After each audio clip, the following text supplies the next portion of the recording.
दोस्तों, कहानी की शुरुआत में हम जेमी नाम की एक खूबसूरत लड़की को देखते हैं। जेमी हाई स्कूल में पढ़ती है और पढ़ाई में काफी अच्छी भी है। उसका डॉनी नाम का एक बॉयफ्रेंड है जो उसी की क्लास में पढ़ता है। वो दोनों एक दूसरे से बहुत प्यार करते हैं और उनका रिश्ता भी बहुत अच्छा चल रहा है। इसी बीच उनके स्कूल में एक नई टीचर आती है जिसका नाम मॉली होता है और वो भी दिखने में बहुत खूबसूरत होती है। आज मॉली का स्कूल में पहला दिन था, इसलिए प्रिंसिपल उसे पूरा स्कूल दिखा रही थी। पर तभी मॉली की नजर वहाँ ग्राउंड पर खेल रहे डैनी पर जाती है, जिसे देखते ही मॉली उसकी तरफ अट्रैक्ट होने लगती है। इसी बीच डैनी भी उसे नोटिस करता है, लेकिन फिर वो उसे इग्नोर कर देता है। इसके बाद हम जेमी और डैनी को साथ में देखते हैं। उन दोनों को रिलेशनशिप में रहते हुए पूरा 1 साल होने वाला था, इसलिए वो दोनों इसको सेलिब्रेट करने के लिए बहुत ज्यादा एक्साइटेड थे। आगे स्कूल की छुट्टी होने के बाद जेमी घर पर आती है, लेकिन हम देखते हैं कि जेमी के घर का माहौल कुछ ठीक नहीं होता। जेमी के पिता को नौकरी से निकाल दिया गया था और वह घर पर ही रहते थे, जिस वजह से जेमी की माँ को ऑफिस में ज्यादा काम करना पड़ रहा था। इसी सब के चलते जेमी के माता पिता के बीच अक्सर झगड़ा होता रहता था और उनकी फाइनेंशियल कंडीशन भी ठीक नहीं चल रही थी, जो सब देखकर जेमी बहुत परेशान हो जाती है और उसका अपने घर वापस जाने का मन तक नहीं करता। आगे जेमी वहाँ से डैनी के घर चली जाती है, जहाँ वो दोनों साथ में इंटीमेट होते हैं। फिर अगले दिन उन लोगों की नई टीचर मॉली की क्लास होती है, जहाँ पढ़ाई के दौरान मॉली का ध्यान सिर्फ डैनी पर था। आगे क्लास खत्म होने के बाद मॉली डैनी से कहती है कि तुम पढ़ाई में बहुत कमजोर हो, इसलिए मैं तुम्हें एक्स्ट्रा क्लास देना चाहती हूँ। डैनी भी इसके लिए हाँ बोल देता है, क्योंकि उसके माता पिता चाहते थे कि वो अच्छे नंबर लाए, ताकि आगे जाकर उसे एक अच्छे कॉलेज में एडमिशन मिल सके। फिर स्कूल खत्म होने के बाद मॉली स्कूल में अकेले डैनी की एक्स्ट्रा क्लास लेने लगती है, जहाँ बातों बातों में उसे पता चल जाता है कि डैनी की कोई गर्लफ्रेंड भी है। फिर क्लास खत्म होने के बाद मॉली उसे कहती है कि तुम कल भी एक्स्ट्रा क्लास लेने आना, लेकिन डैनी उसे मना कर देता है, क्योंकि कल वो जेमी के साथ डेट पर जाने वाला था। जो सुनकर मॉली को काफी बुरा लगता है, लेकिन फिर भी वो उसे पढ़ाई में मदद करने के बहाने उसका नंबर ले लेती है। आगे घर आने के बाद मॉली डैनी की फोटोज को देखती रहती है। दरअसल अब वो डैनी से ऑब्सेस्ड हो चुकी थी और हर वक्त सिर्फ उसी के बारे में सोचती रहती थी। साथ ही वो किसी भी तरह से जेमी को डैनी से दूर करना चाहती थी, इसलिए वो डैनी के करीब आने की कोशिश करने लगती है, जिससे वो डैनी पर कंट्रोल कर सके। फिर अगले दिन से मॉली क्लास में डैनी पर ज्यादा ध्यान देने लगती है और हर तरह से उसकी पढ़ाई में मदद करने लगती है। साथ ही वो उसे टेस्ट में आने वाले क्वेश्चंस पहले ही बता देती है, जिससे डैनी टेस्ट में टॉप कर सके।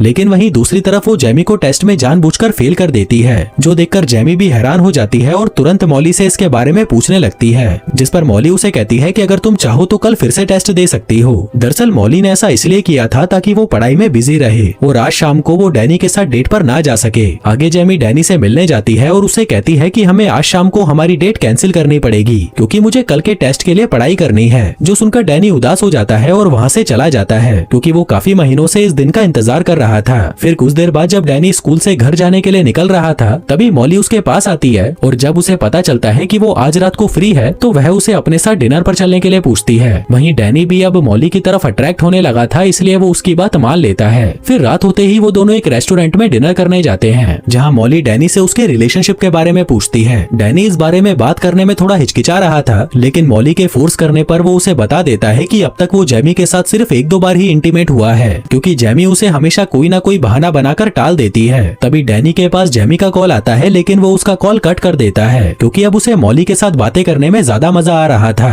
आगे डिनर के बाद जब वो दोनों घर जाने के लिए कार में बैठते हैं, तभी मॉली डैनी के करीब आने की कोशिश करती है, लेकिन डैनी किसी तरह से खुद पर कंट्रोल कर लेता है और कुछ किए बिना ही घर चला जाता है। फिर अगले दिन स्कूल में जेमी डैनी से पूछती है कि कल रात तुम कहाँ पर थे, जिस पर डैनी उसे झूठ बोल देता है कि मैं अपने एक दोस्त के साथ था। जो बात सुनकर जेमी को बहुत बुरा लगता है, क्योंकि उसने कल रात ही डैनी के सभी दोस्तों से उसके बारे में पूछ लिया था। फिर रात में जब जेमी और डैनी अपने एक दोस्त के घर एक पार्टी में होते हैं, तभी मौका देखकर डैनी जेमी को किस करता है और उसे एक कमरे में ले जाता है, जहाँ पर वो उसे एक बेड पर लिटाता है और उसके साथ इंटीमेट होने की कोशिश करने लगता है। लेकिन तभी जेमी उसे वहीं रोक देती है, क्योंकि उसका अभी इंटीमेट होने का मूड नहीं था। जो बात डैनी को बिल्कुल पसंद नहीं आती और वो उसे वहीं छोड़कर बाहर चला जाता है। उसे अब मॉली की याद आने लगी थी और तभी उसे मॉली का मैसेज आता है। दरअसल वो उसे अपनी कार को ठीक करने के लिए अपने घर पर बुला रही थी। वहीं डैनी भी तुरंत उसके घर पहुंच जाता है, जहां मॉली उसे अपनी गाड़ी ठीक करने को कहती है, जिसे उसने खुद ही जानबूझकर खराब किया था। आगे गाड़ी ठीक करते वक्त डैनी के हाथ खराब हो जाते हैं, तो मॉली उसके हाथ साफ करने के लिए उसे अपने कमरे में ले जाती है और खुद ही एक कपड़े से उसके हाथ साफ करने लगती है, जिस दौरान वो धीरे धीरे उसके करीब आने लगती है। वहीं डैनी इस बार खुद पर काबू नहीं कर पाता और मॉली को पकड़कर किस करने लगता है, पर तभी डैनी को ये सब गलत लगता है और वह रुक जाता है। लेकिन मॉली उससे कहती है कि तुम चिंता मत करो, इसके बारे में किसी को पता नहीं चलेगा। जिसके बाद वो दोनों करीब आते हैं और वहीं पर इंटीमेट हो जाते हैं। आगे जब डैनी वापस घर आता है, तो उसे उसके घर के बाहर जेमी मिलती है, जो बहुत ज्यादा नशे में थी। वो डैनी से पूछती है कि तुम मुझे धोखा दे रहे हो ना, जिस पर डैनी कहता है कि नहीं तो ऐसा कुछ भी नहीं है। लेकिन तभी जेमी गुस्से में अपनी कार में बैठकर वहाँ से चली जाती है। अगले दिन जेमी को फिर से टेस्ट में कम नंबर मिलते हैं, जो देखकर वो परेशान हो जाती है कि ये सब उसके साथ क्या हो रहा है। वो इसके बारे में अपनी दोस्त को भी बताती है और कहती है कि शायद मॉली मुझसे किसी बात की दुश्मनी निकाल रही है। वहीं अब डैनी भी जेमी से ठीक से बात नहीं कर रहा था और उसे इग्नोर करने लगा था। इसके बाद जब मॉली डैनी की एक्स्ट्रा क्लास ले रही थी तभी जेमी मॉली से बात करने उसके पास आती है, लेकिन इसी बीच वो मॉली और डैनी को साथ में देखती है जो एक दूसरे को इधर उधर टच कर रहे थे। जो सब देखकर जेमी को शक होता है कि शायद इन दोनों के बीच में कुछ चल रहा है, इसलिए अब जेमी डैनी पर नजर रखने का फैसला करती है। फिर स्कूल खत्म होने के बाद वो देखती है कि डैनी कार से कहीं जा रहा है, इसलिए वो भी उसका पीछा करने लगती है। वहीं डैनी मॉली के घर पर आता है तो जेमी भी उसके पीछे वहाँ तक पहुँच जाती है। फिर डैनी के घर के अंदर जाने के बाद जेमी जब मॉली की खिड़की से अंदर झांकती है तो वह देखती है कि डैनी और मॉली एक दूसरे को किस कर रहे हैं, जो देखकर जेमी हैरान हो जाती है और रोने लगती है। इसी बीच डैनी भी उसे देख लेता है, पर तभी जेमी गाड़ी लेकर वहाँ से चली जाती है।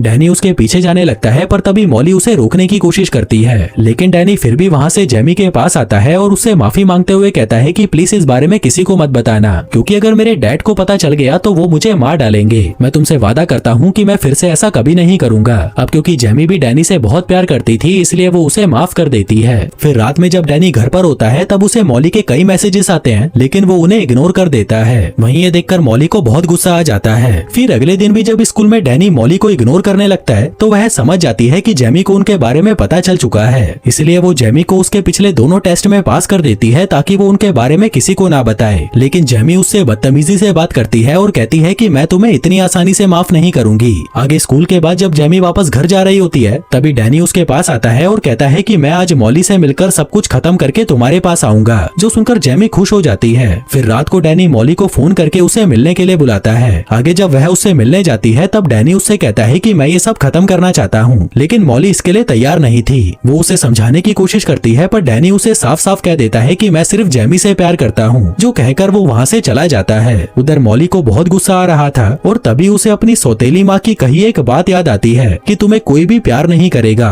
दरअसल जब मॉली छोटी थी तब उसकी सौतेली माँ उससे अच्छा बर्ताव नहीं करती थी और उसे ताने मारते हुए कहती थी कि तुम्हें कभी कोई प्यार नहीं करेगा, जिससे गुस्सा होकर मॉली ने अपनी माँ को मार डाला और तब से वो थोड़ी सी साइको हो गई। उधर जब वो देखती है कि डैनी उसे छोड़कर जा रहा है तो वो इस रिजेक्शन को सह नहीं पाती और अपनी गाड़ी से डैनी को कुचलकर मार देती है। जिसके बाद वो अपनी कार को लेकर जेमी के घर आती है और चुपके से डैनी के खून को जेमी की कार के आगे लगा देती है, ताकि पुलिस को ऐसा लगे कि जेमी ने डैनी को अपनी कार से कुचलकर मार डाला। इसके साथ ही वो डैनी का फोन भी जेमी की कार के अंदर रख देती है और वहाँ से चली जाती है। आगे मॉली एक मूवी देखने चली जाती है और उसकी टिकट को अपने पास रख लेती है, ताकि जब पुलिस उससे पूछताछ करे तो वो उन्हें ये दिखा सके कि उस समय वह मूवी देख रही थी। फिर अगले दिन मॉली ऑनलाइन एक गैराज का पता लगाती है और वहाँ जाकर अपनी कार के आगे वाले हिस्से को बदलने के लिए कहती है, पर तभी गैराज के मालिक को वहाँ कुछ खून के निशान दिखाई देते हैं, जिस पर मॉली ने ध्यान नहीं दिया था। वो समझ जाता है कि मॉली ने अपनी कार से किसी को ठोक दिया है। तभी मॉली उसे चुप रहने के लिए अच्छे खासे पैसे दे देती है, लेकिन वहीं उस गैराज में काम करने वाली एक लड़की ये सब देख लेती है। उधर पुलिस को भी डैनी की बॉडी मिल जाती है, जिसके बाद 2 डिटेक्टिव उसकी मौत की जांच करने में जुट जाते हैं। वहीं डैनी की मौत के बारे में जेमी के परिवार को भी पता चल जाता है, जिससे जेमी बहुत ज्यादा दुखी हो जाती है। आगे पुलिस पूछताछ के लिए जेमी को पुलिस स्टेशन बुलाती है, जहाँ पर वो डिटेक्टिव जेमी से कई तरह के सवाल पूछते हैं। जेमी बताती है कि मुझे अपनी टीचर मॉली पर शक है, क्योंकि उनका डैनी के साथ अफेयर चल रहा था और उन्होंने ही मुझे ये बात किसी को भी बताने से मना किया था। लेकिन कल डैनी ने मुझसे कहा था कि वो मॉली से मिलकर सब कुछ खत्म करने वाला है। जिसके बाद वो डिटेक्टिव मॉली के घर जाते हैं और उसे कहते हैं कि हमें जेमी से पता चला है कि तुम्हारा और डैनी का अफेयर चल रहा था और कल रात वो तुमसे मिलने भी आया था। इस पर मॉली कहती है कि डैनी मेरा स्टूडेंट था और हमारे बीच में ऐसा कुछ नहीं चल रहा था। जिसके बाद वो उनको अपनी मूवी टिकट दिखाती है और कहती है कि कल रात को तो मैं मूवी देखने गई थी। वो उनसे कहती है कि जेमी मुझे पसंद नहीं करती, इसलिए शायद वो मुझे फंसाने की कोशिश कर रही है। ऐसा भी तो हो सकता है कि उसी ने ही डैनी का खून किया हो, क्योंकि मैंने सुना था कि उनका रिश्ता काफी समय से ठीक नहीं चल रहा था। अब उन डिटेक्टिव्स को लगता है कि शायद मॉली सच बोल रही है। जिसके बाद वो लोग जेमी के घर पर जाते हैं और वहाँ तलाशी लेते हैं, जिस दौरान उन्हें वहाँ पर जेमी की कार के आगे खून लगा हुआ दिखाई देता है और साथ ही कार के अंदर डैनी का फोन भी पड़ा हुआ मिलता है, जिससे साबित हो जाता है कि जेमी ने ही डैनी का खून किया था। इसलिए पुलिस जेमी को अरेस्ट कर लेती है। जेमी उनसे बार बार कहती है कि मैंने ऐसा कुछ नहीं किया, लेकिन फिर भी उसे एक दिन के लिए जेल में रुकना ही पड़ता है। जिसके बाद जेमी के मॉम डैड वहाँ आकर उसे छुड़ा लेते हैं। आगे जेमी अपनी माँ को बताती है कि मुझे फंसाया जा रहा है और ये काम मॉली का ही हो सकता है। अब क्योंकि जेमी को हाउस अरेस्ट किया गया था, इसलिए उसकी माँ मॉली पर नजर रखने का फैसला करती है, ताकि वो उसके खिलाफ कोई सबूत ढूंढ सके। इसके बाद जेमी की माँ उसके स्कूल जाती है और चुपके से मॉली के बैग में से उसकी कार की चाबी चुरा लेती है। आगे जब वह उसके कार की तलाशी ले रही थी तभी उसे वहाँ एक गैराज का पता चलता है जहाँ पर मॉली गई थी। जिसके बाद जेमी की माँ सीधा उस गैराज में जाती है और वहाँ के मालिक से मॉली के बारे में पूछती है, पर गैराज का मालिक उसे बताता है कि मॉली नाम की लड़की तो यहाँ पर कभी नहीं आई। जो सुनकर जेमी की माँ उदास हो जाती है और वहाँ से जाने लगती है। पर तभी गैराज में काम करने वाली लड़की जिसने उस दिन मॉली और उस आदमी की बातें सुन ली थी, वो उसे बताती है कि मॉली उस दिन अपनी कार के आगे का हिस्सा ठीक करवाने आई थी, जिसके लिए उसने मालिक को बहुत सारे पैसे दिए थे। तभी जेमी की माँ उसे ये बात पुलिस के सामने कहने को बोलती है, लेकिन इस पर वो लड़की कहती है कि ऐसा करने पर मेरा बॉस मुझे काम से निकाल देगा। जिसके बाद जेमी की माँ घर आकर अपने पति को सारी बात बताती है। वहीं जेमी भी ये बात सुन लेती है और खुद मॉली के घर जाने का फैसला करती है, लेकिन उसकी माँ उसे ऐसा करने से मना कर देती है और कहती है कि तुम्हें घर पर ही रहना चाहिए, क्योंकि तुम्हारे पैर पर ट्रैकर लगा हुआ है और अगर तुम घर से बाहर निकली तो पुलिस तुम्हें तुरंत पकड़ लेगी। अब जेमी अभी के लिए तो अपनी माँ की बात मान लेती है, लेकिन रात होते ही वो अपने मॉम डैड के सोने के बाद चुपके से कार लेकर अकेले ही मॉली के घर पर पहुंच जाती है। वह अपने मोबाइल में वॉइस रिकॉर्डिंग ऑन कर लेती है ताकि वो मॉली को उकसाकर उससे सच्चाई निकलवा सके।